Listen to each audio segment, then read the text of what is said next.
In this video, I'm going to review the most important real estate data for the month of September in the suburb of Tinley Park. If you want to know what's happening with home prices, what homes are for sale, and where things are headed, stick around to the end of this video and I'll share my thoughts on where I think this market is headed and why things are the way they are right now.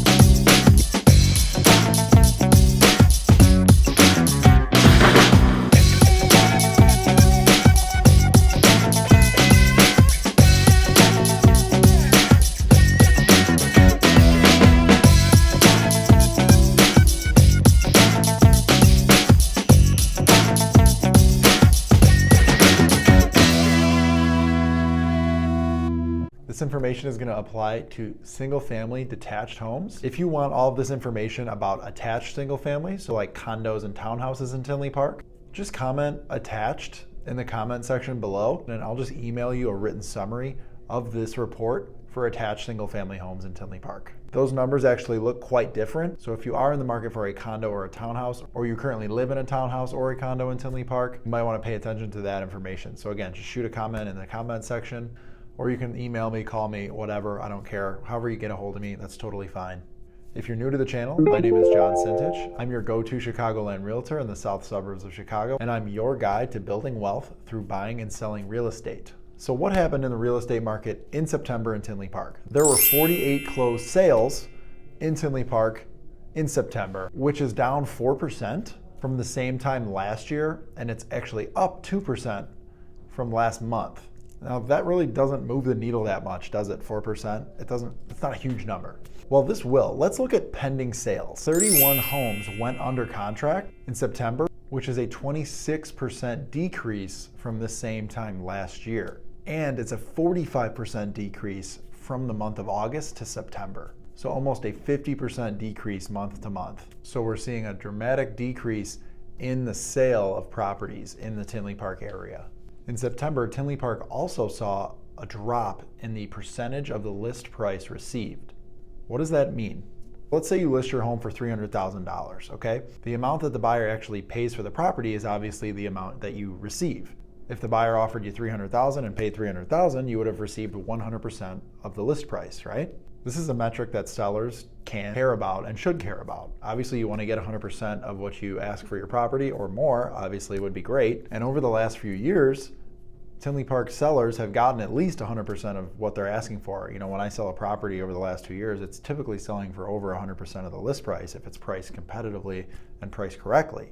But even over the last 2 years when a property wasn't priced correctly, if it was overpriced, it was still getting over the asking price. That's how crazy it really was. Now in September, that number fell to 98%. So homes are not necessarily selling for the exact list price or over that list price anymore. That number is coming down a little bit, right around 98%. Now let's look at the amount of time that properties are actually sitting on the market, or the average days on market. So the average amount of time that a property sat on the market in the month of September in Tinley Park was 23 days.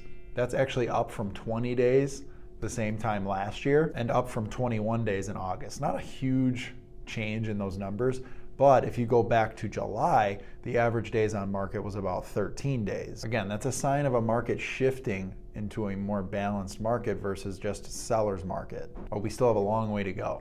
You might be asking yourself how many homes there are for sale in Tinley Park right now. Is the inventory up? If you've been following my channel, you've probably heard me say inventory's been very low over the past 2 years. And that's true, and that still is true. The inventory of detached single-family homes in Tinley Park fell by 2% from the month of August to September. Going month to month, it's a small sample size, so these numbers can get kind of extreme, and they might be a little bit misleading. So let's expand a little bit. In August, there was a 20% increase in inventory. So from July to August, 20% jump. So just a huge fluctuation there. Now, let's get into the metrics that you probably all actually give a crap about.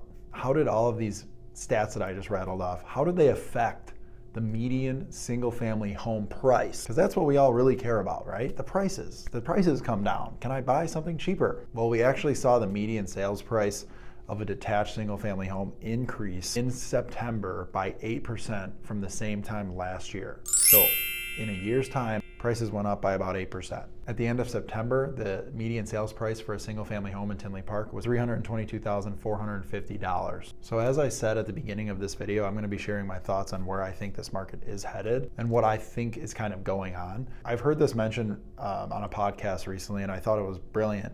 We're kind of in like a real estate, or heading into a kind of a real estate cold war, where we're seeing sellers who don't want to sell because they probably refinanced during the time when it was basically free to borrow money. A lot of people I know that are homeowners refinanced to under 3% and under 2% in some cases.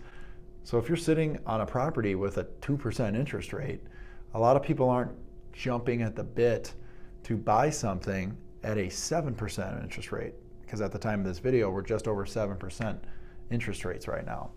So we have people that don't want to sell because they don't want a higher monthly payment.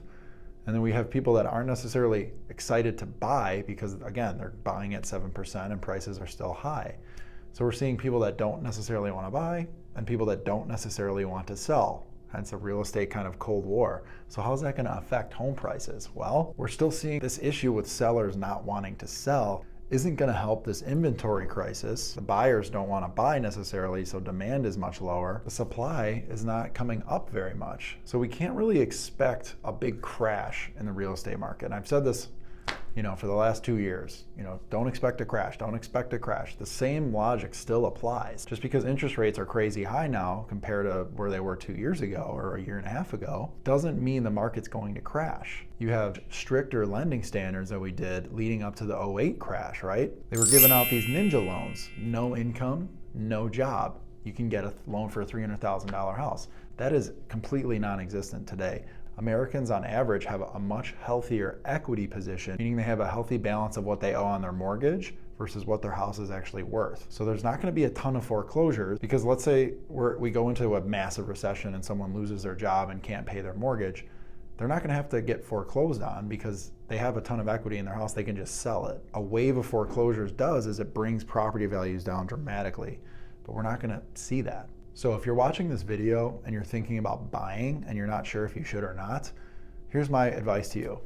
If you can afford a monthly payment on properties that are within a price range and the property actually is something that you would want to live in, it's a house you could see yourself living in, you would really enjoy living in it, and the monthly payment is doable for you, buy the house. Buy now, because as of right now, September 2022, interest rates could be stabilized down near 5.5%, 4% a year from now, or they could be at 10%.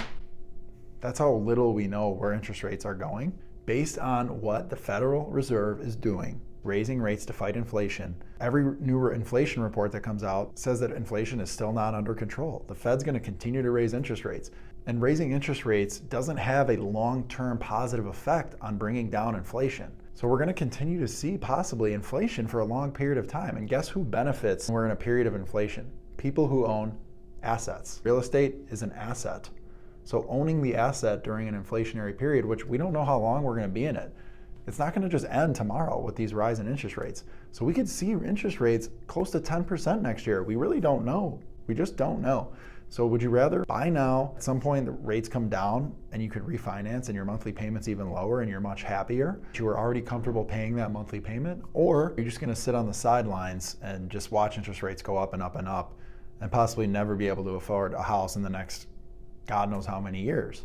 So again, like I said, if you can afford it now, do it. Anyways, that's my 2 cents. So that's going to wrap up the September market report for Tinley Park. I hope you guys got value out of this video. If you did and it resonated with you and you think it was helpful information, feel free to like the video and please subscribe to my channel. It'll tell YouTube I'm doing a good job. Again, if you're new to the channel, thanks for stopping by. My name is John Sintich. I'm your go-to Chicagoland realtor in the south suburbs of Chicago, and I'm your guide to building wealth through buying and selling real estate. Thanks again for watching, guys. Take care. Have a great rest of your day.